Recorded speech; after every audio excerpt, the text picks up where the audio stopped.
Vampire Brothers Keeper, Chapter 10. I saved your life, so I own you. I returned home to busy myself with chores, and every so often my mother would check up on me, and the way she was staring at me was a little unnerving, and it was almost felt like she was staring at a circus freak. And she was also quiet during dinner. He hasn't bitten me yet, I said, trying to guess at her concern. Mother gave me a sideways look before narrowing her eyes, and she was overthinking her response to my statement. Has Valerio been visiting your bedroom at night? Asked Santiago. Just once, and he came in the form of a little leaf butterfly, I said. Mother sighed wearily before asking, and did you see Valerio transform into a butterfly? No, but if he can turn into a bird, he can definitely change into a butterfly. And he flew from the Everglades to La Palma in the form of a bird, I ranted. That is quite a long time to be flying and injured, no less, said Santiago, indulging me. Valerio has stamina, and you have seen him today planting tobacco saplings under the blistering April sun. And according to the Capataz, Valerio showed up to work at 4 in the morning, and he has been working non-stop since then, and the guy works almost as hard as a slave, I said before taking a bite from my dessert. If he's working hard, he's probably not as rich as he pretends to be, said my mother. He probably stole that noble outfit and the money from a nearby plantation, mused Santiago. I was about to say that Valerio was not a thief, but then I remembered that he admitted to engaging in thievery out of necessity. It made sense that he would impersonate a noble, and people are often more willing to help those who have the means to help themselves with the hope of earning a reward, I mused.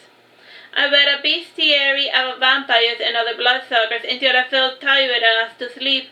And I looked about my bedroom and I frowned when I saw the window closed, and Santiago usually left it open at dusk to let the sea breeze cool my room. And I returned to the kitchen to fetch a match and a candle, and the moment I opened the door with my candle, I became aware of a pair of green eyes glistening in the darkness. And the eyes seemed a bit too big to belong to a cat. Mama, I said with a trembling voice as I slowly backed away. And it was as stupid to call for my mother, and she was a weak and feeble woman, and this time I whimpered, Santiago. What is it? Is there somebody in the room? Asked Santiago, appearing behind me. I don't know, I said, turning my head towards the darkness. Can you open the window for me and part the curtains? Certainly, said Santiago, opening the curtains. The room was quickly bathed in moonlight, and I placed my candle by the nightstand, and Santiago tucked me in before departing, and he left the candle on, since he knew that I was too afraid to sleep with the light off. And I spent a good few minutes being freaked out by familiar shadows, and due to my agitated state of mind, every shadow seemed to warp into strange and bizarre shapes. I closed my eyes to stop seeing those things, and with my eyes closed, my ears became acutely aware of a slight rustling underneath my bed. It is just a rat and nothing more, I thought, and rats did get inside the house every once in a while, and they came with the house as well as the flying roaches. I didn't like them either, but I had to learn to make peace with them, and the mosquito net served the dual purpose of keeping those critters out of my sleeping space, and it had to be tucked under the mattress to keep them from getting inside. And the wood groaned, and it was followed by a heavy dragging sound, the type you hear when you drag a sack of potatoes or something just as heavy. And there was something bigger under my bed, something bigger than a rat. And I took solace in the fact that Cuba didn't have big predators. The only thing dangerous in Cuba were other humans and vampires. What if there was a thief hiding under my bed? What would happen if I fell asleep? Would he rob me or slit my throat? What if I tried to leave the bed? He would grab my ankle. What do I do? Oh God, there is someone under my bed. And he's crawling out, and he's standing up, and I scream, but no sound escapes my sleep.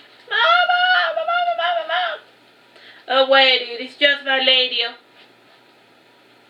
Sneaky bastard nearly gave me a heart attack, and he's probably bloodthirsty from toying away in the fields. And I remember reading that vampires prefer the taste of virgin blood, and I should have lost my virginity when I had a chance. And now the vampire came here to eat me, and his cold piercing green eyes glowed in the darkness the same way as those of a cat. And Valerio truly wasn't human after all, was he? And my body stiffened when he sat beside me. And what is he thinking? What did he want from me? And maybe he wasn't after my blood.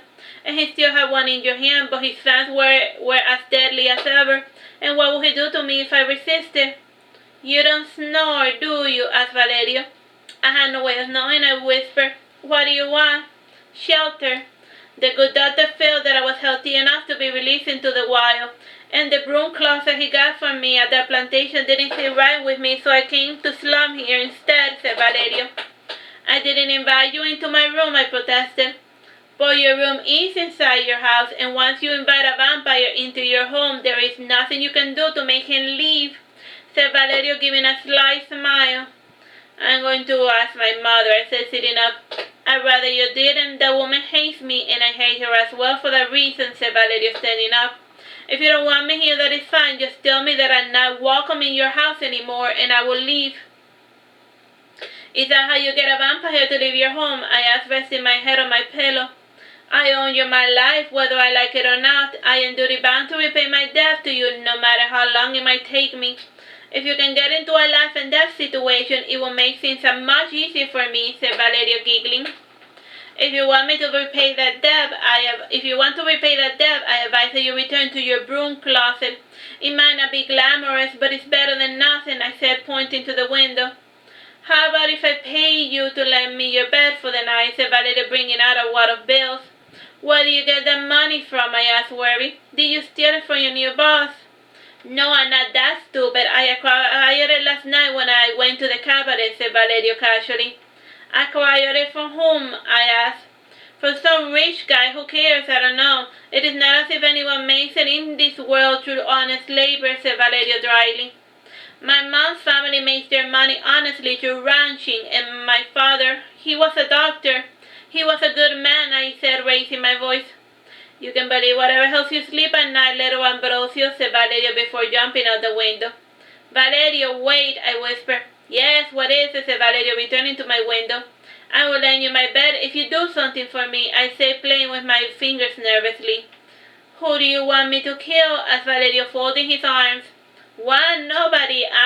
Can you... If it's not too much trouble, I said nervously. And Valerio's eyes narrowed, and this made it more difficult for me to make such an indecent request. Can you transform into an animal? I read that vampires can turn into animals, and you said you can turn into one. So if it is not too much trouble, can you? Fine. As you wish, sighed Valerio, returning to my room. But on the one condition, you must be blindfolded while I transform. Why? I asked. I had to get undressed to transform and call it shyness, but I do not feel comfortable being looked at completely in the nude, said Valerio. But I see you topless all the time, I reasoned. But you never see my dick, said Valerio, raising his index finger. How about if you hide under the headboard?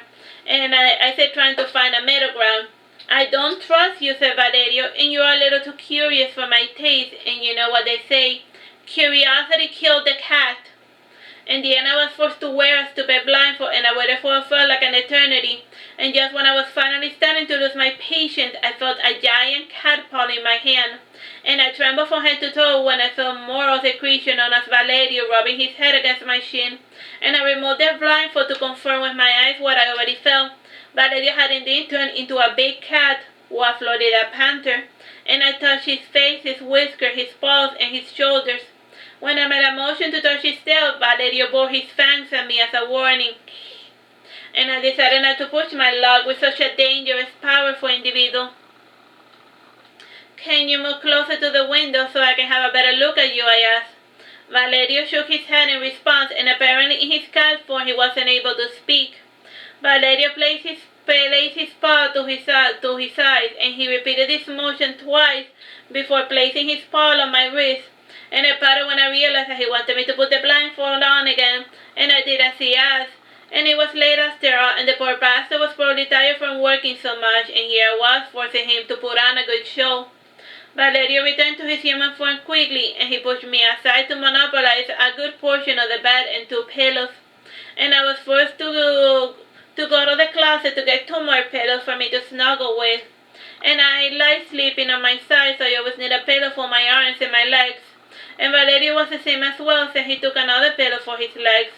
and I sighed with frustration before making myself comfortable on my side of the bed. And it was a good thing that I slept in a king-size bed, and there was more than enough room for 2 individuals. Valerio fell asleep immediately with nothing better to do and studied his face that was illuminated by the moonlight. And it was a shame that such a beautiful face was stuck in a man's body. And my hands didn't touch the silky blonde hair, and I sighed wearily before turning my back on the stranger. And once I felt him breathing steadily, I too fell into a heavy slumber. The following morning came, and I was disappointed to find myself alone.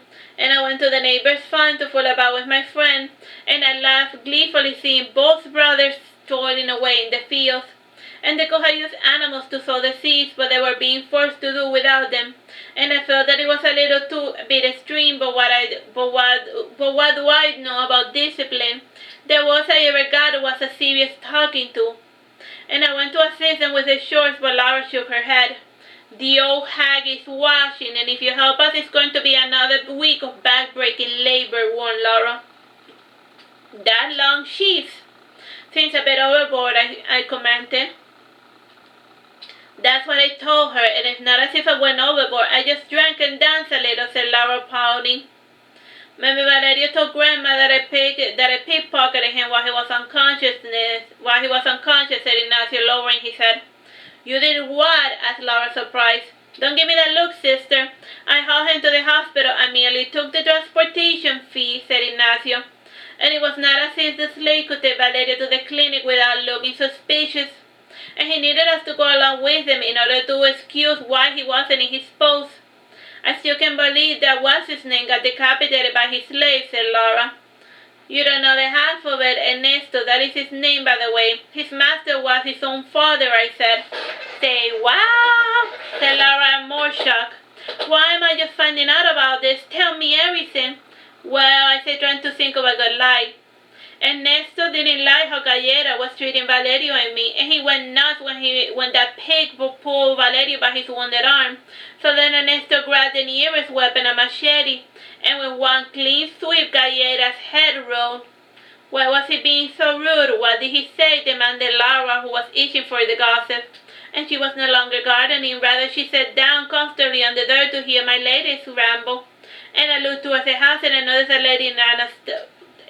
Lady Anastasia with a small binoculars, and the hag was reading my lips. And I placed my hand to my lips in order to tell my friends the complete story, with some lies sprinkled about. I was eventually politely dismissed by a servant, so I went to bother Valerio instead, and this was my new happy routine. Ahora sí, no, that one, bye-bye.